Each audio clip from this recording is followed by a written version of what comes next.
دوستو، کیا آپ بھی اپنی زندگی کو بدلنا چاہتے ہیں؟ کچھ ایسا کام کرنا چاہتے ہیں؟ کچھ ایسا کام کہ آپ لوگوں کے دلوں میں زندہ رہ جائیں، لوگوں کے دلوں میں ایک مثال بن جائیں؟ تو اس ویڈیو کو آخر تک ضرور دیکھیں۔ آج میں آپ کو ایک ایسے انسان کے بارے میں بتانا جا رہا ہوں جو لوگوں کے دلوں میں اپنی جگہ ہمیشہ کے لیے بنا کے گئے ہیں۔ ایک ایسی مثال بن گیا جو مجھ جیسے کئی لوگوں کی رہنمائی کے لیے کافی ہے۔ دوستو، آج ہم بات کریں گے علی بنات کی۔ علی بنات آسٹریلیا میں پیدا ہوا، ایک بہت بڑے بزنس کا مالک تھا، بہت ہی امیر آدمی تھا۔ دنیا کی کوئی ایسی آسائش نہیں تھی جو اس کے پاس نہ ہو۔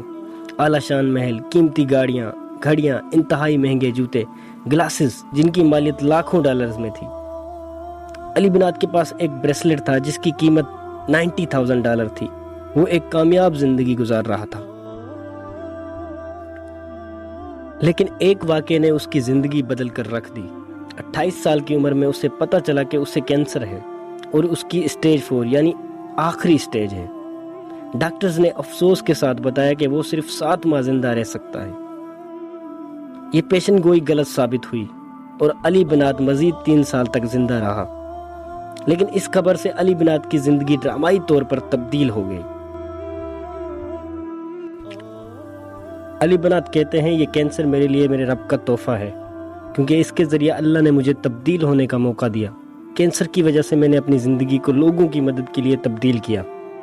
جیسے ہی علی بنات کو اپنی بیماری کا پتہ چلا، اس کی زندگی بدل گئی۔ اس کے سامنے اس دنیا کی حقیقت عیاں ہو گئی۔ اس کا لائف اسٹائل چینج ہو گیا۔ یہ خبر ملتے ہی اس نے اپنا سارا کاروبار بیچ دیا، اپنی شاہانہ زندگی ترک کر دی، وہ جو اب تک گزار رہا تھا۔ ہر چیز بدل گئی۔ علی بنات نے اپنی ساری دولت غریبوں پر خرچ کر دی۔ وہ افریقہ کے غریب ترین ملک ٹوگو چلا گیا، جہاں ایک بڑی مسلم تعداد انتہائی غربت کی زندگی گزار رہی تھی۔ علی بنات کہتے ہیں، میں نے اپنی گاڑیوں اور قیمتی گھڑیوں سے چھٹکارا حاصل کر لیا، حتیٰ کہ ان کپڑوں سے بھی جو میں بیرون ملک اپنے ساتھ رکھتا تھا، اور میں نے وہ تمام چیزیں لوگوں کو دے دیں۔ میں بغیر کسی چیز کے اس دنیا کو چھوڑنا چاہتا ہوں۔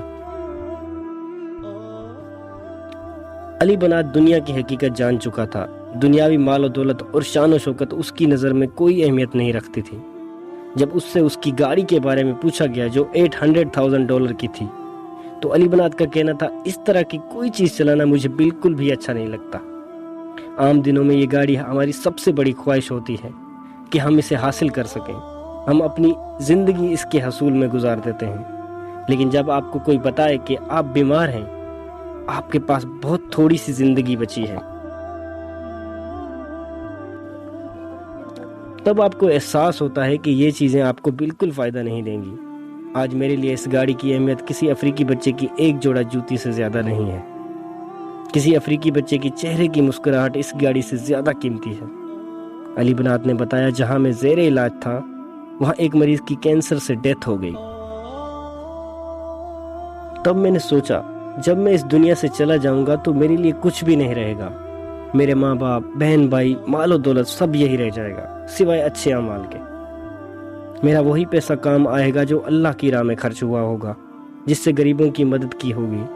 علی نے فیصلہ کیا کہ وہ اپنی دولت سے ان غریب لوگوں کی مدد کرے گا جن کے پاس علی بنات جیسی قسمت نہیں۔ علی نے افریقہ میں مسلم اراؤنڈ دی ورلڈ کے نام سے ایک ادارہ بنایا، جس کا مقصد وہاں کے غریب اور ضرورت مندوں کی مدد کرنا تھا۔ اس نے یہاں بچوں کے لیے مقامی اسکول بنایا، 500 سے بھی زیادہ گھر تعمیر کرنے کا فیصلہ کیا، ایک میڈیکل سینٹر بنایا، نئے بزنس لوگوں کو بنا کر دیے تاکہ وہ خود کما کر خود کفیل ہو سکیں۔ دوستو، آج علی بنات ہم میں نہیں۔ وہ 2 سال پہلے رمضان المبارک کے مہینے میں اس دنیا فانی سے کوچ کر گئے۔ ہماری دعا ہے کہ اللہ انہیں جنت میں جگہ دے۔ وہ ہم میں نہیں، مگر جاتے جاتے ہمیں سوچنے پر مجبور کر گئے، ہمیں جینے کا مقصد دے گئے کہ اپنے لیے جینے کی بجائے لوگوں کے لیے جینا سیکھیں، زندگی کو لوگوں کی مدد کرنے میں گزاریں۔ کتنے ہی لوگ اپنی زندگی بھر کی کمائی دنیا میں چھوڑ کر ہمارے سامنے دنیا سے خالی ہاتھ چلے جاتے ہیں۔ یقیناً ہمیں اس بات سے عبرت حاصل کرنی چاہیے